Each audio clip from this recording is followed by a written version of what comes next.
আসসালামু আলাইকুম। আমার স্ক্রিনে যে ছবিটা দেখতে পাচ্ছেন, এটা একটা এডিট করা ছবি। বর্তমানে এআই এর যুগে অনেক কিছু করা যায় এআই এর মাধ্যমে। সো এই ছবিটাও একটা এডিট করা ছবি, প্লাস ওই কানাডার প্রধানমন্ত্রী জাস্টিন ট্রুডোর সাথে যে ছবি, সেটাও একটা এডিট করা ছবি। এগুলো আসলে এডিট করা যায়, এগুলো একটা ছবি মাত্র, এটা এডিট করা কোনো সমস্যা না। এটা তো কোনো ভিডিও না, এটা একটা ছবি। এই কথাটা আমি বললাম না, এই কথাটা অনেকেই বলার চেষ্টা করবে এবং অনেকে মিথ্যা গুজব ছড়ানোর চেষ্টা করবে। কিন্তু বিশ্বাস করেন, যারা এই গুজব ছড়ানোর চেষ্টা করে তারা আসলে কেউ আওয়ামী লীগের লোক না। তারা যদি কেউ আওয়ামী লীগের লোক হইতো, আপনি একটা এক্সাম্পল হিসেবে আপনি বলতে পারেন,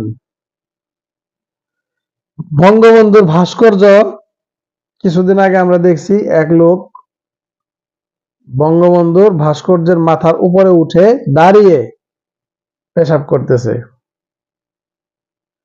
এটা অত্যন্ত একটা আহ কি বলা চলে, এটা অনেক বড় একটা অপরাধ, একটা অন্যায়।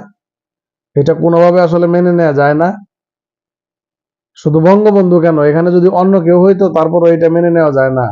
এটা কিছু মানুষের অতি উৎসাহের কারণে আসলে এই কাজটা করছে। আর যেই লোকটা করেছে সে আসলে কতটুকু সুস্থ আমি জানি না মানসিক ভাবে।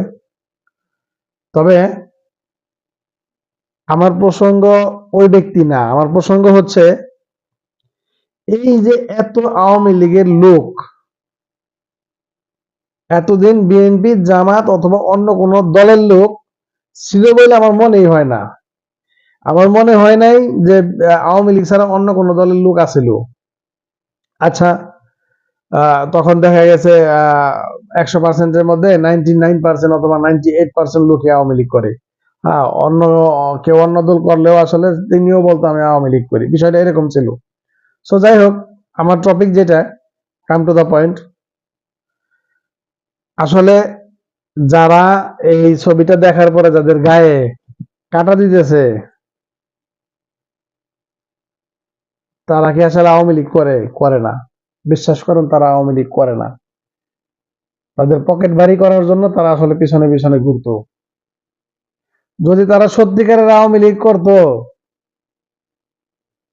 জীবন থাকতে কোনোদিন বঙ্গবন্ধুর ভাস্কর্যে কেউ পেশাব করতে পারতো না।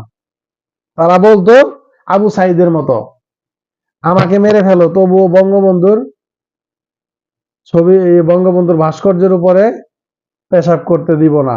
কেউ কি বলেছে এই কথাটা? বলে নাই তো, কেউ বলে নাই।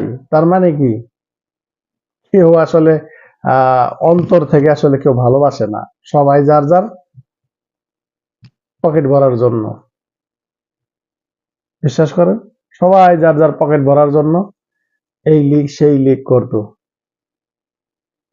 যে যে কোনো লীগ করতে পারে, যে যে কোনো দল করতে পারে, এটা নিয়ে আসলে আমার মাথা ব্যথা না। আমার মাথা ব্যথা হচ্ছে এই যে ফেসবুকে কিছুদিন যাবত দেখতেছি জাতিসংঘে গেছে প্রধানমন্ত্রী, বাংলাদেশ থেকে ডক্টর মোহাম্মদ ইউনূস, তিনি আসলে জাতিসংঘে যাইতে পারবেন না।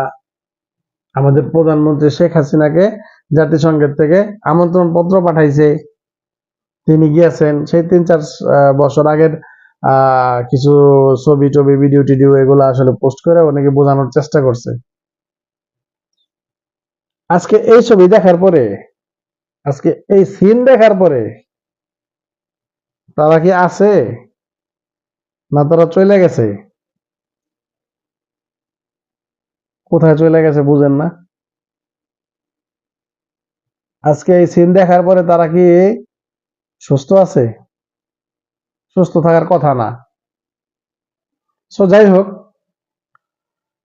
ডক্টর মোহাম্মদ ইউনূসের সাথে আমেরিকার প্রেসিডেন্ট জো বাইডেনের সাথে সম্পর্ক, আসলে আমার টপিকটা এটাও না। আমার টপিকটা হচ্ছে সম্মানী ব্যক্তিকে সম্মান দিতে হবে, সে যে কেউ হতে পারে। পৃথিবীর সর্বোচ্চ সম্মানী ব্যক্তি যারা আছে, এমন 11 জন লোকের মধ্যে ডক্টর মোহাম্মদ ইউনূস একজন। আপনি মানেন বা না মানেন তাতে কিচ্ছু যায় আসে না। ইতিহাস জানতে হবে, ইতিহাস পড়তে হবে, জেনে শুনে বুঝে কথা বলতে হবে। মন চাইলো মুখ দিয়ে একটা ফট করে বলে দিলাম, হয়ে গেল, বিষয়টা এরকম না। আপনি তাকে সম্মান নাই দিতে পারেন, কিছু যায় আসে না। আমি তাকে সম্মান নাই দিতে পারি, কিছু যায় আসে না। কিন্তু সে যে সম্মানী ব্যক্তি, সারা পৃথিবী তাকে সম্মান দেয়। আপনি আমি না দিলে কিচ্ছু যায় আসে না।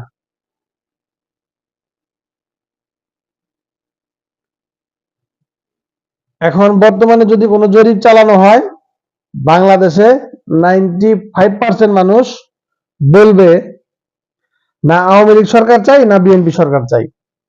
যার হাতে দেশ আছে তার হাতে থাক। বিশ্বাস করেন, 95% মানুষ চাইব। আর কিছু সংখ্যক মানুষ আছে যারা এতদিন লুটপাটের সাথে জড়িত ছিল, বিভিন্নভাবে লুটপাট করে আসছিল, এখন তাদের পকেট খালি হয়ে যাইতেছে। সেই যন্ত্রণায় তারা ডক্টর মোহাম্মদ ইউনূসের বিপক্ষে কথা বলবে। বাস্তবতা আসলে এরকম না। আরেকটা জিনিস আজকে দেখে খুব ভালো লাগছে, যখন doctor Muhammad Yunus, Joe Biden তারা যখন বৈঠক করেছে, দিল্লির চা বিক্রেতা তখন ছিল না। বিশ্বাস করেন, দিল্লির চা বিক্রেতা তখন ছিল না।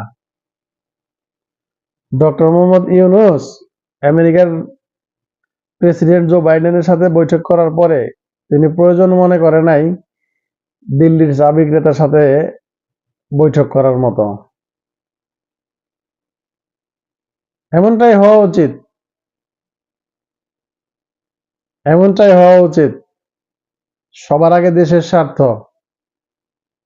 সবার আগে দেশের স্বার্থ। এই দেশটা নিয়ে ভাবতে হবে। বাংলাদেশ ছোট হতে পারে, আমি মানি বাংলাদেশ পৃথিবীর মানচিত্রে দেখা যায় না, অনেক ছোট একটা দেশ। কিন্তু এই ছোট দেশ কারো গোলামি করার জন্য আসলে স্বাধীন হয় নাই। মাথা উঁচু করে সবার সামনে দাঁড়ানোর জন্যই বাংলাদেশ স্বাধীন হয়েছে। একবার না, বাংলাদেশ 2বার স্বাধীন হয়েছে। সবাই ভালো থাকবেন, সুস্থ থাকবেন। আল্লাহ হাফেজ।